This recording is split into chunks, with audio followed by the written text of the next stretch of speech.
Hey, off-season After Dark fans, glad to have you here for episode 53, and we're going to talk UNLV Rebel football with Jason Kelly. An episode I've been wanting to do for a while. A team who, very promising going into this year, should be at or near the top of the New Look Mountain West, and a lot of buzz. Very good roster. Dan Mullen's doing a very good job, naturally. So, Jason, I don't know if you're familiar with our After Dark network as much, but mostly SEC guys. I'm the only guy that doesn't do an SEC specific show, so I get all over. But obviously, being mostly focused on SEC teams, Dan Mullen is a guy most of our usual viewers will know well. So why don't you give the listeners just a quick rundown, Jason, of what got you following UNLV football? How long have you been putting out content, and where our viewers can follow you?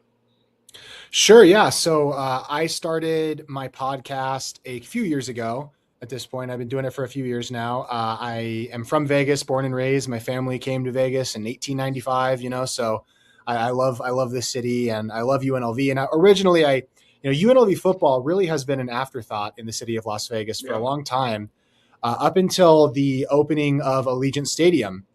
And some people will say, oh, you guys play on an off-campus stadium, a pro stadium. That sounds kind of crappy. So look at what USF is doing with Tampa, for example. Mm-hmm. But the hard thing about UNLV is it's right next to the Strip. I mean, the casinos and UNLV's campus are literally next to each other. And so there's no land there, that you can buy unless you have billions of dollars. Is the UNLV campus a paradise address? Or is it Las Vegas? Okay, I wasn't sure about that. Yeah, it's not technically on in Las Vegas proper. There's a lot of tax reasons why the casinos do that. Stay out of Las Vegas. I didn't know that. Okay, that does make a lot of sense. Okay. Yeah, it's so the city can't tax the casinos. That's why they do it. Okay. Yeah. So anyway, so UNLV moving into Allegiant Stadium has been a huge boon. I started the podcast just because I love the Rebels so much, and there's a dearth of content. There's not a lot of UNLV content people out there. Yeah. And so I decided, why not me? And I started the podcast to get our basketball coach fired.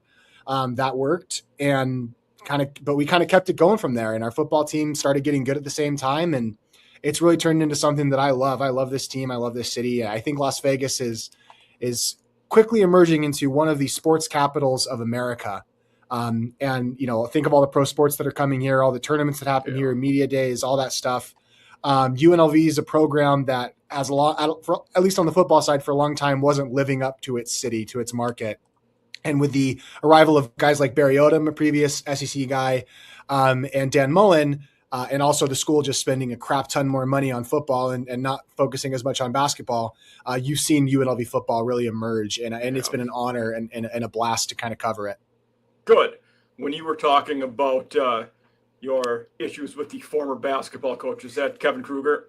I'm assuming. Yeah. Okay. To be fair, I've already, I basically am trying to get every basketball coach fired because I just haven't been happy with any of our coaches for the last 10, 11 years. But if you remember, in the last non-Power 4 team to win a national championship in either basketball or football is actually still UNLV in 1991. So I mean, we have a long history and a good program, but we've turned ourselves away from the basketball a little bit. We've hired Josh Pastner, and they're doing whatever, and we've become a football. Yeah, and we've become a football. Otzelberger obviously is doing great for himself now at Iowa State.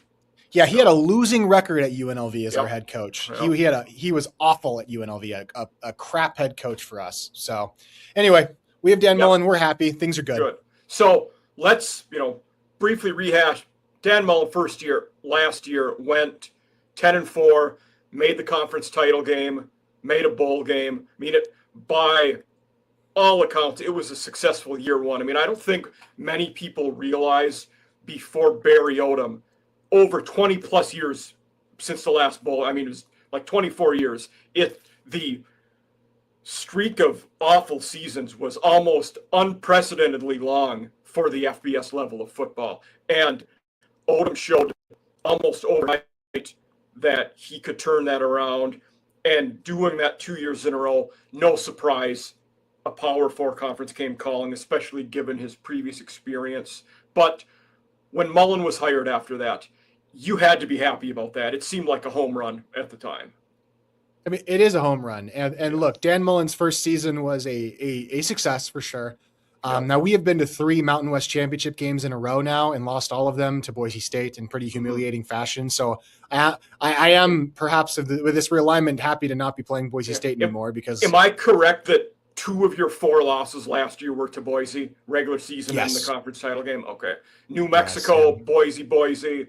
What's the 4th? I'm blanking on. We lost our bowl game. It was against Ohio, and Ohio. That's right. Yes. yeah. Okay. So I mean, but to be fair, last season, I mean, Barry Odom took everything that we had, and we had a lot of seniors on that 2024 team. And so Dan Mullen, I mean, put together a really good offense, scored a lot, but we were one of the, I mean, if we had Tarleton State's defense last year, we were probably in the college football playoff. That's how bad our defense was. Okay. I don't think we were one of the 100, including FCS schools. I don't think we were one of the 150 best defenses in America last season. So I always look, I do deep dives into that, and you guys were 61st against the pass. That was your highest rated category nationally. By a lot.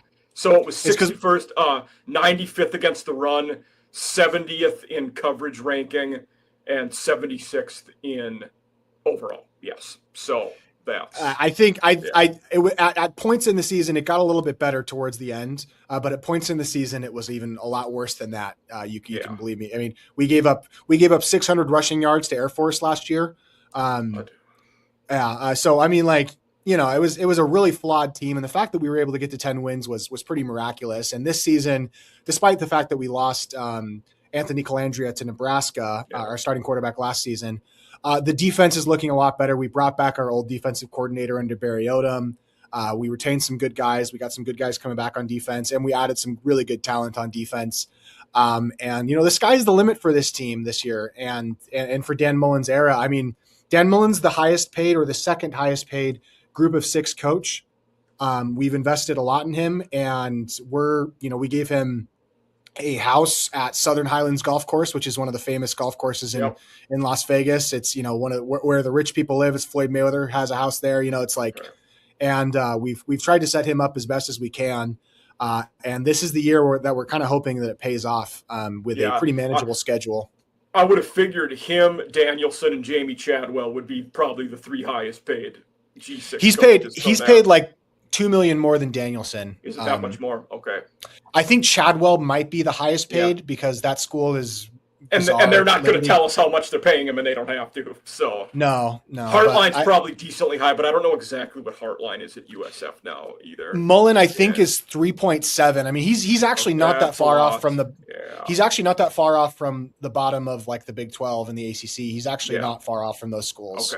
Okay. And they could raise money and increase his salary here if it was needed. So they're going to try and do everything they can to keep him. He likes Vegas. He likes golf, you know, and there's no media scrutiny, certainly like in the SEC, like he was dealing with at Florida. Yeah.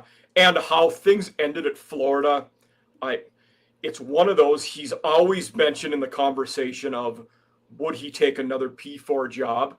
To me, like, I think he's in a pretty good situation. Like, why, you know, you've already done that. You've been to, as an assistant and a head coach, the top echelons of college football.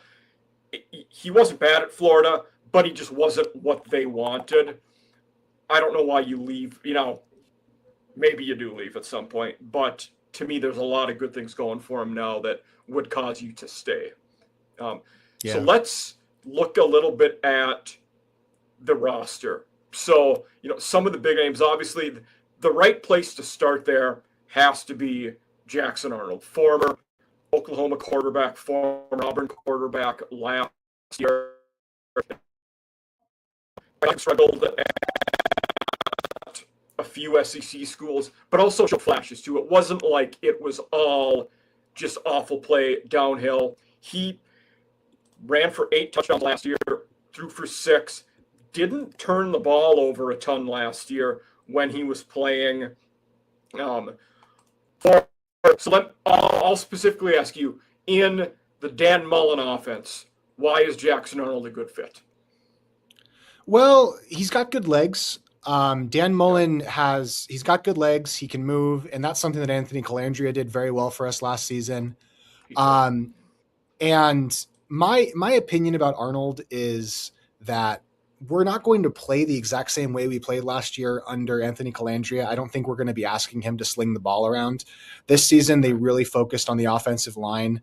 And we bring back one of the better running backs in America in Jet Thomas from Yes. last year. He's a senior. He's been with the program. And so, Dan Mullen, say what you want about him. He got Kyle Trask to play in the NFL.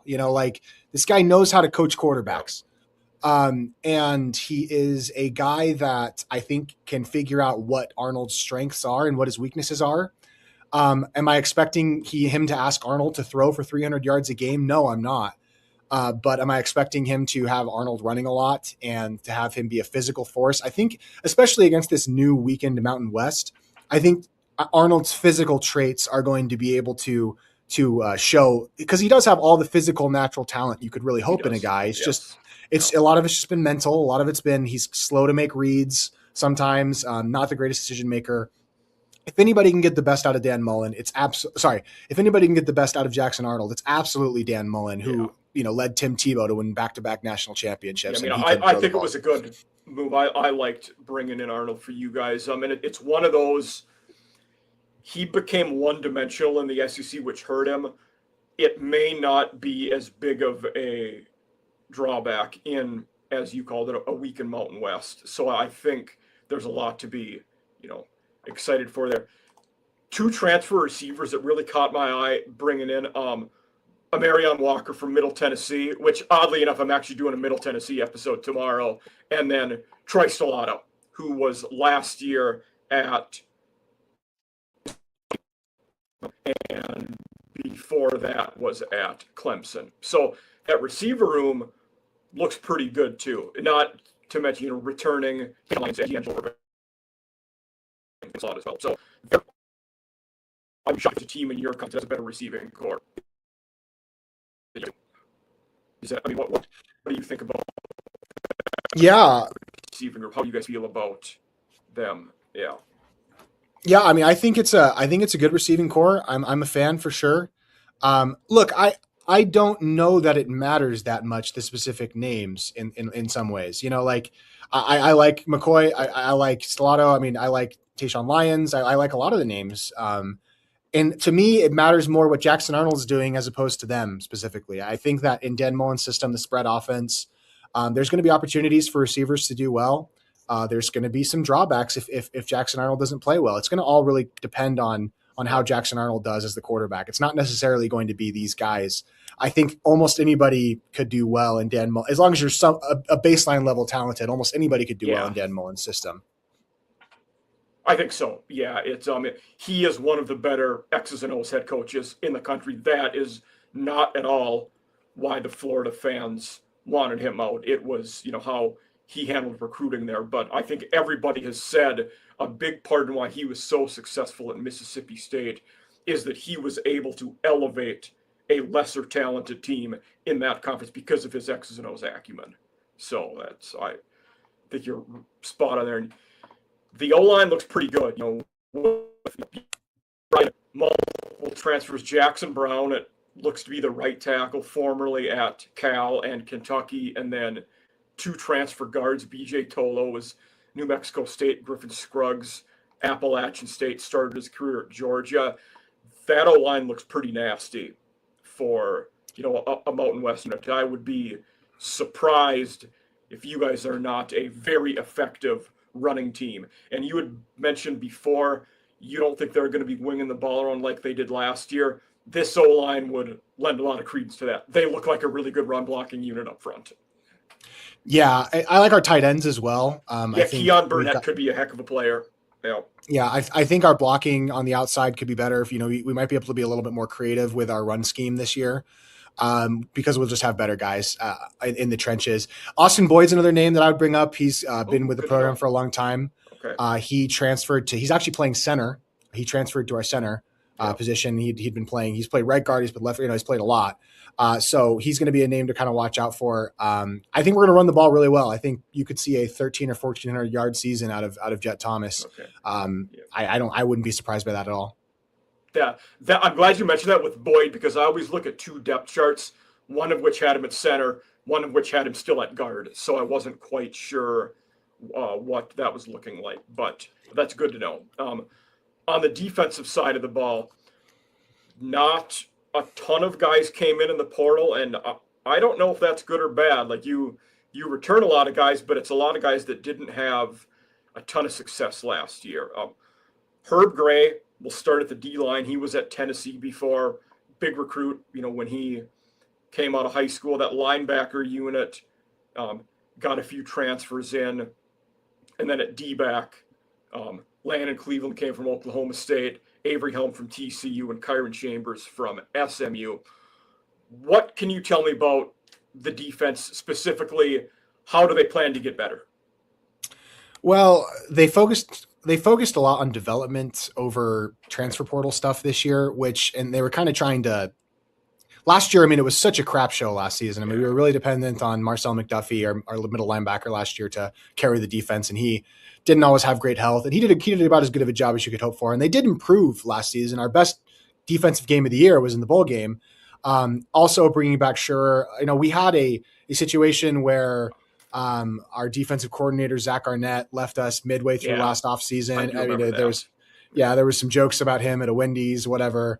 So I think the continuity and bringing in Mike Sure has been really helpful, who was Barry Odom's defensive coordinator at Purdue last year. Yeah. And he had previously been at UNLV and had a lot of success. And so, look, I mean, the name specifically, I don't really know what to think about it. I mean, Cohen Fuller's a name that had an eligibility thing going on that we believe is going to be playing. He'll play a lot. There's a couple of guys with the eligibility stuff that we're looking at too. The defense for me, can you stop Mountain West teams from scoring more than 28 points a game? Can you hold people to under? Bronco Mendenhall used to say this a lot at BYU. It's like, if we can keep teams under 28 points, we're going to win. And that's kind of how I feel about this defense this year. I don't put it, because you guys, very few teams are going to shut you guys down offensively. I think that's a good way to look at it. Yeah, I mean, Cam Sante's a name that I would look at. He's there's some good. He's a transfer from Holy Cross. He played linebacker there for a long time. FCS guy. Him a lot. One of the depth charts I said has him listed as a starting middle backer. Yeah. So, I mean, fun names. Justin Flo's still there, if you know who Justin Flo is. He was red flagged on one of them, which means I'm not always sure eligibility-wise I do know who he is. He's still there, and we're going to have him play edge this year, which is different. Okay. Basically, I think the coaches got frustrated, and every coach that's ever coached him actually has gotten frustrated with his inability to communicate well. And so they're putting him on edge, and they're just going to say, go get the QB. And I actually like it because I think physically he can do it. So it should be a fun unit.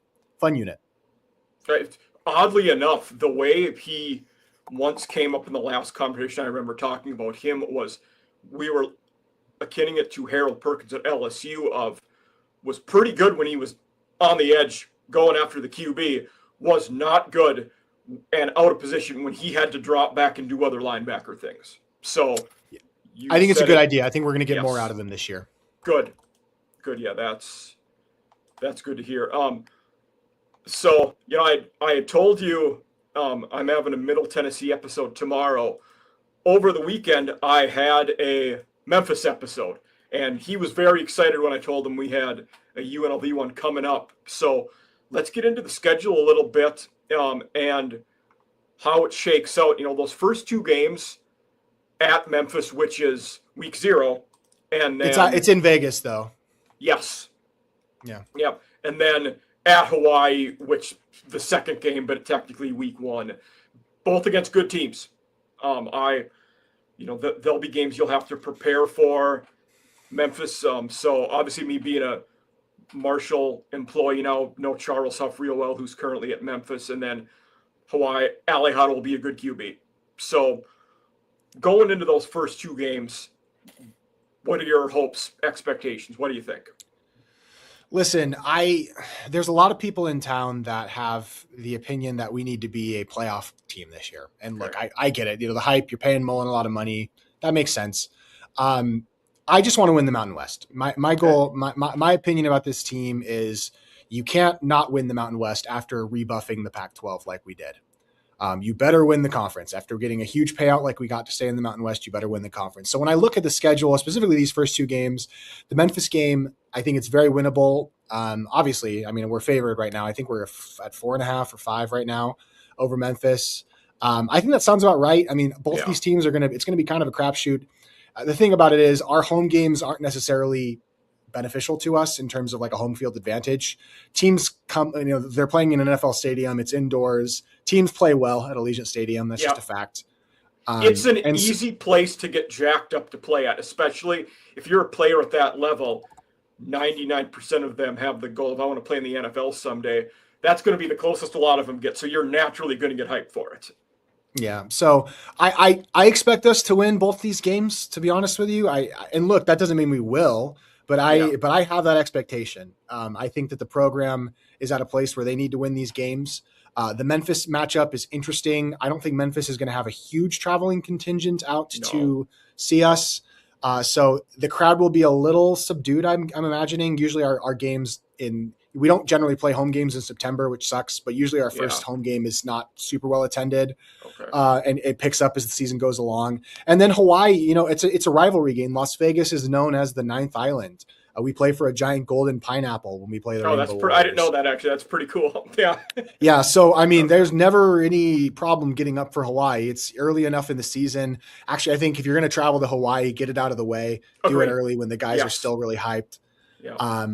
I think that Hawaii is a beatable team. Alejado's great. I mean, we smoked them last year when we played them in Vegas. And we'll see how we do this year. For you guys, every conference game is winnable.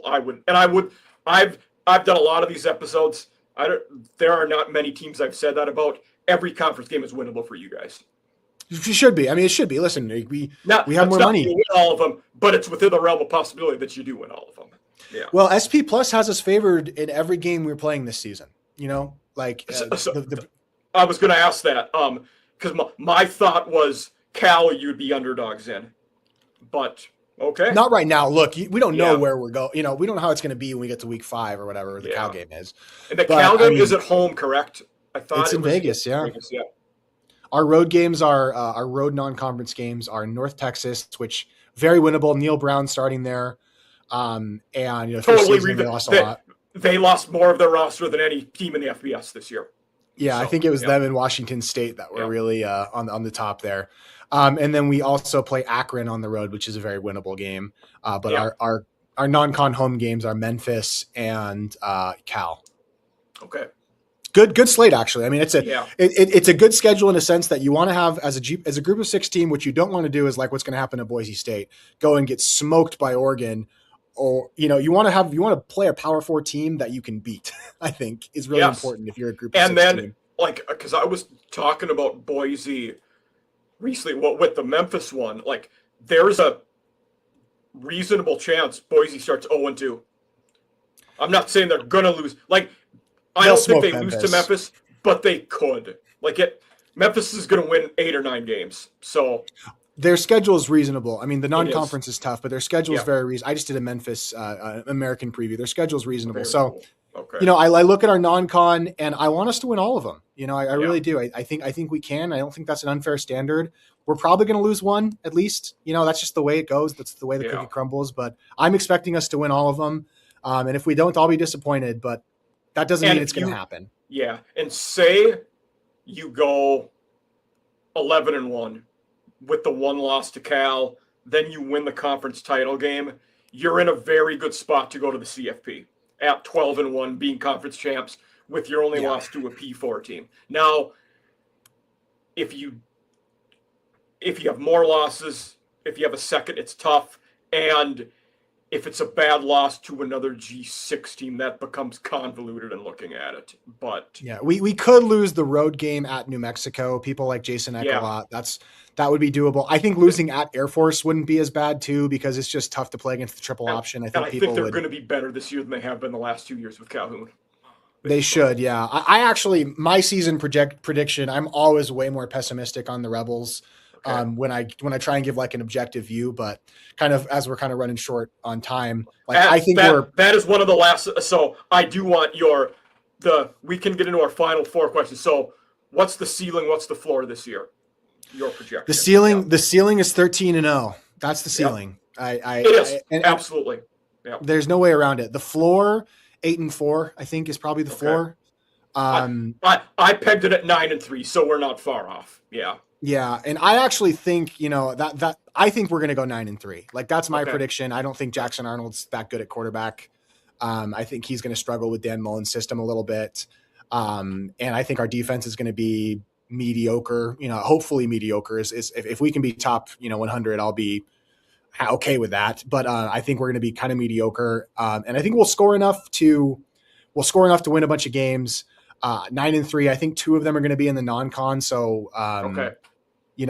Maybe Memphis and Cal, but I think we are going to be in the conference championship game. So, and I think I do think we'll win the conference. So I would pick us at 10-3 as Mountain West champions. That would be my guess. I think that's very fair. Yeah. So I always that's one of these end questions. I always ask the same to everybody. So the next question, out of the teams in the Mountain West, what coach is on the hottest seat? Ooh, Salvel at Wyoming, probably. Okay. I think that's probably that's a program that actually cares and wants to do well, and they have history, a little bit of history, and I think he's up there. I think Walden, maybe Walden in the first year. I don't think UTEP wants to spend money to fire a coach. Probably not. Yeah. Jeff Chode, maybe at Reno, but probably not honestly either, because I don't think they want to spend money to fire a coach. I don't think San Jose will ever fire Ken Niumatalolo. I think they'll probably just let him reign supreme there. So I really don't think there are that many coaches that are like truly on the hot seat. I think you got NIU pretty high. I would expect NIU to be the worst team in the league this year. So this isn't mine. Tampa 2 is the site I took this from. I will not take credit for this power ranking. No, that's what. Yeah, I have the. I was going to say San Jose. I mean NIU. I mean their roster got gutted. They lost their coach during the offseason. And I think NIU Harley, their coach, has to be the hottest seat by default because he's the interim. I don't even know that I count him. Yeah, that's fair. I don't even know if it's fair to even count him as a hot seat coach because he's not really a coach. Yeah, that's fair. So I'm excited to see what North Dakota State does this year. I mean, really fun program. Fargo should be interesting. They've got kind of a tough. Actually, I'm originally from Minnesota, about 2 hours straight east of Fargo. And when I was coaching back there, I coached multiple guys who went and played at NDSU when they were FCS. So good program, man. Grateful they're in the Mountain West. They helped this conference. And really, when you look at the top 5 of the Mountain West, it's not that far off from the top 5 of other Group of 6 conferences. I mean, the bottom of the league is kind of a doo-doo crap hole of crappiness, but and I don't say that to insult the teams. It's just they're just struggling programs a little bit. Whether it be Reno, the worst city in America, or San Jose, a program that keeps shrinking their stadium. Like really nice people that are fans of San Jose. I'm not going to say anything positive about Reno, of course. Okay. But and Wyoming was competitive up until a couple of years ago, and then they've dropped a bit since Bull left. But, I remember when they beat Texas Tech a couple of years ago. I remember that. I mean, it's not. NIU beat Notre Dame 18 months ago. I mean, this is not a bad. No. When it comes to the realignment, the Pac-12 stuff. Look, I was all on UNLV needs to be in the Pac-12. UNLV has to leave this conference. And on the basketball side, I still believe that. I've been very upset with UNLV remaining in the Mountain West for some glimmer of hope at joining a power conference that probably isn't going to materialize because they're just nobody wants to share money with us. But on the football side, it's a reasonable conference. It's fine. I think it's good, actually. It's maybe a little underrated because people just assume that the Pac-12 took everything, which in a way they kind of did. But there's some programs on the rise, including UNLV, New Mexico. I agree. I don't think it's as bad as I think some people give it an unfair rep when they shouldn't. Yeah. There's a chance it's the second best Group of 6 conference. There's a chance. I mean, there is. There's a chance. Yeah. Last 2 questions. Which coach in the conference with a good season or 2 could vault himself up to a Power 4 or a really good job, similar to what Odom did, getting a P4 job? Well, Troy Calhoun is attached to the hip at Air Force. He's not going anywhere. I don't think any of the bottom 5 are going anywhere. No. Jason Eck probably – I think there's a chance he could have left after last season. Possibility, maybe. For me, Eck is the guy. Yeah, but and Mullen, of course. I mean, Mullen could go if he wants to. I'm sure that there's a Big 12 or an ACC team that would love to have Dan Mullen.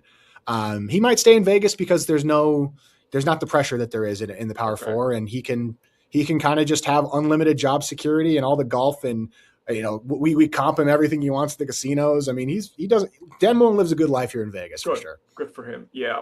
But Eck would have been mine, if I would have to pick one. And then the last question I always ask, this is a thought experiment that kind of makes people dive into it. When we get off of this call tonight, if Dan Mullen were not the head coach, who would you want UNLV to hire tomorrow to be your next head coach? That's a great question. I have no idea. Yeah. Okay. I mean, Les Miles, maybe? No. Yeah, I was like, whoa, I've not heard that one yet. Yeah. I was gonna say Brian Kelly, maybe. Okay. I was thinking, okay, who's a big SEC guy? Patterson, maybe, the old TCU coach. I mean, he's at USC now as Lincoln Riley's D coordinator. Yep. Yeah, I mean, maybe him. We want somebody that's one. Yeah. Yeah, I mean, like, sure, if you wanted to go internal, sure would be the guy that I would pick, our D coordinator, a guy on the spot. He's probably not. I mean, to be honest, I actually don't know. I don't think there's a great answer to that question. It would be somebody that has won at the SEC or Big Ten level, though. Okay. No, it's a good answer. Yeah, it's one of them. It's tougher to think about that one. But I said Les Miles. That was a mistake. I didn't mean to say Les Miles. Our viewers will be glad to hear that. But Jason, I want to thank you for being here. I really was glad we could dive into UNLV football. Like I said, it's an episode I've been wanting to do for a while. Viewers out there, I will tag him on Twitter, X, Jason K Redline, and then on YouTube at Let's Run UNLV. So yep, you type in Let's Run UNLV. I'm doing previews as well and all sorts of stuff. I don't just talk about UNLV, I talk about everything. But of course, UNLV. Awesome, so do I on here. So good. But thanks for being here, and everybody, appreciate you watching.